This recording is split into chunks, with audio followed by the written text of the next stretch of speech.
made it home, I dug her out, then I made her one of my aces. Marijuana fragrance, this tree here is outrageous. Want me to play in your city? Send an email to my agent.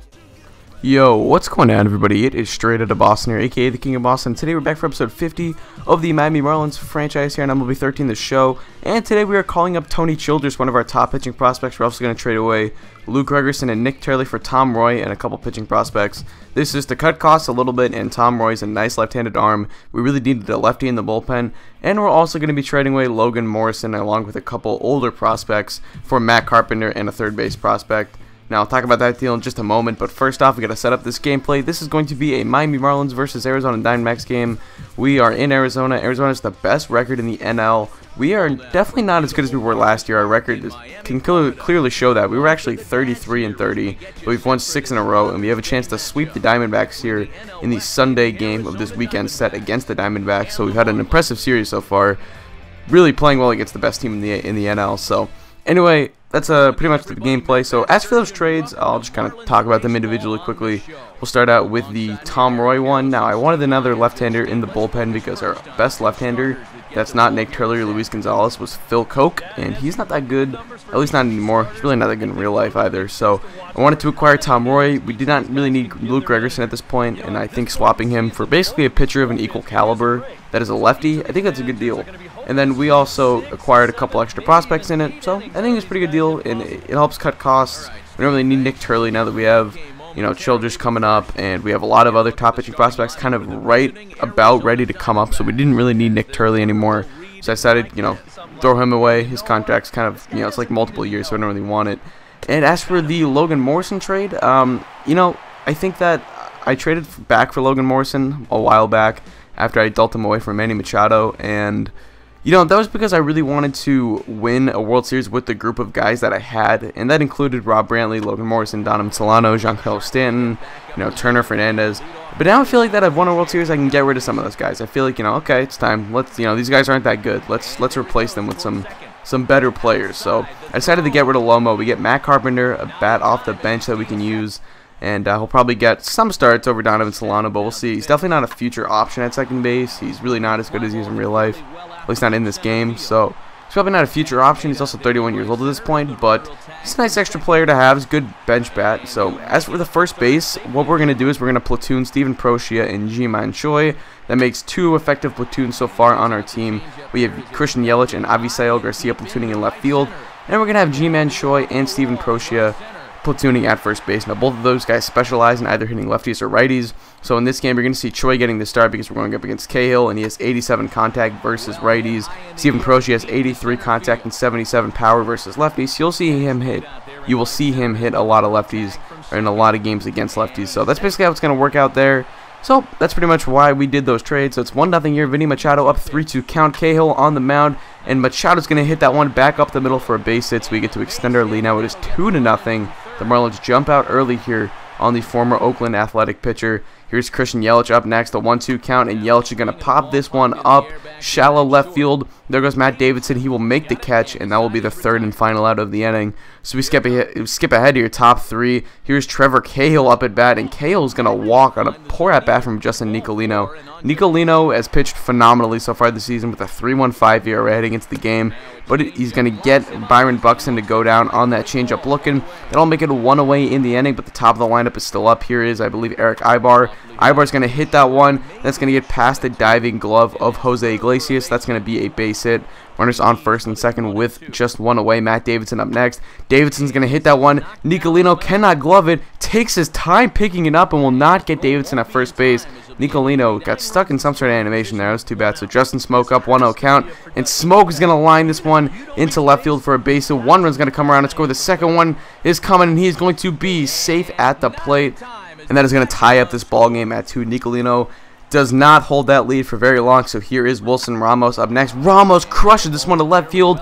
There goes Yelich. He's going to make the catch on the run. He will fire this one into third base, but the runner will get there in time as the throw was not even close. So runners on first and third now with 2 away in the inning. Next batter is going to get up with the 2-1 count, and this one is going to be hit into right field for a base hit, and that's going to score the go-ahead run. So it's now a 3-2 ball game as the Diamondbacks take the lead, scoring 3 runs in the inning.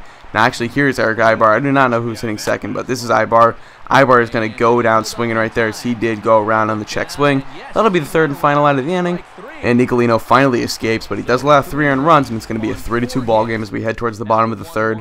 Now here's Jose Iglesias, 1-1 count, and Iglesias is going to do exactly what he did in his first at-bat, and that's get a base hit up the middle to start out the inning, a chance to try and get that tying run back home. Xander Bogaerts up as Iglesias would move up to second base on a stolen base. 3-2 count. Bogaerts pops this one up to right center field.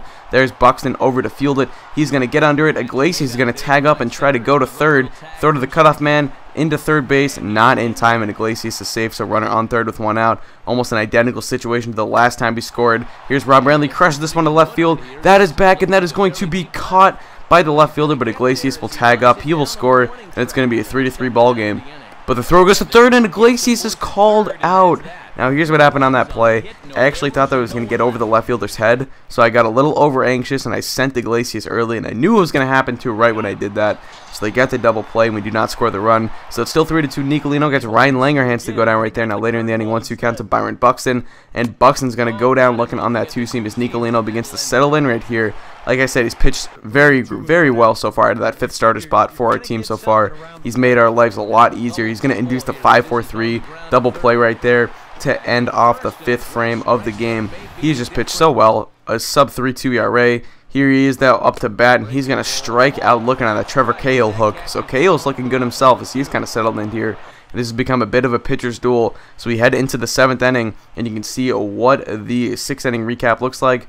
Just, not a lot of runs scored outside of those couple of innings. Cahill and Nicolino both looking strong. Here is the top of the 7th, though, and that is going to be ball 4 to, I believe that's Ryan Langerhans, as Nicolino's getting a little bit tired here. He's getting up there in his pitch count, already about 95 pitches. Here's a sacrifice bunt attempt by Cahill. Troy fields it. He's going to fire to second in time to first. Double play. There's something you don't see every day, a 3 to 6 to 4 double play on the sac bunt attempt. And that would be it for Nicolino. He was up there in pitches. I think he just reached 99. His energy was all the way down. He goes 6 2/3, really settled in after allowing that 3-run inning. Jordan Swaggerty on to get the last out of the inning. Byron Buxton up, and Byron Buxton's going to pop this one up to right field. Stanton going back, makes the catch, slams into the wall. Giancarlo Stanton providing some excellent defense out there at right field. He gets it done, so Cahill still on the mound here. 2-0 count to Yelich. Yelich is going to hit that one back into right field for a base hit, and we get a 1-out base runner here in the bottom of the 7th, trying to tie up this ball game. They're going to bring in Patrick Corbin now, as Cahill's day would be done. Corbin has had an excellent year in real life as a starter, but he's been moved to the bullpen on this team, and Steven Procia is going to pinch hit for G-Man Choi. They brought Corbin in to face Choi, but it's not hit lefties very well, so we're going to counter with Procia, who's going to come up to bat. The 1-1 count to Steven Procia.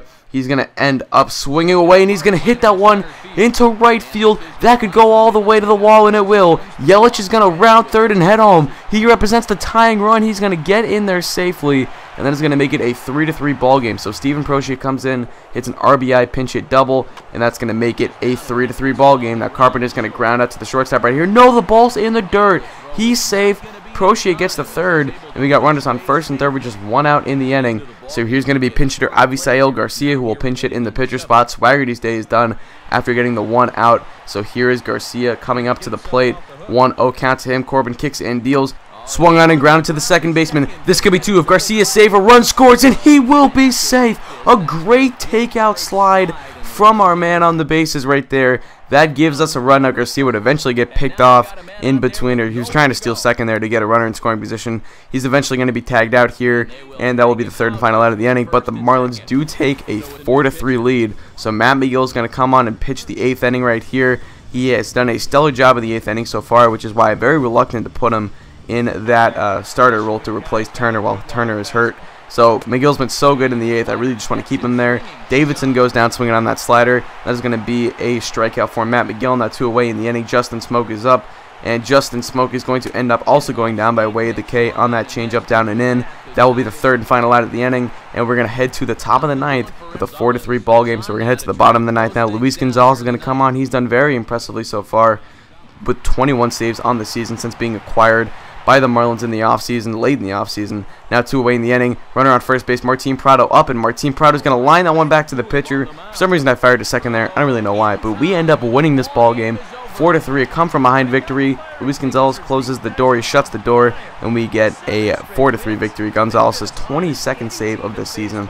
Like I said, he's been very impressive. He's only 21 years old. He's got 6 years of team control. He's going to be our closer for the future. He's probably going to be our closer for the rest of this series, quite frankly. He's just been so great for us. And, you know, we could think about transitioning to a starter. He does have 4 pitches, kind of has starter stuff, but I think we'll keep him in the closer role, at least for now. Anyway, that is going to wrap this video for me, so I thank you guys for watching. Hope you did enjoy. Those out. Peace.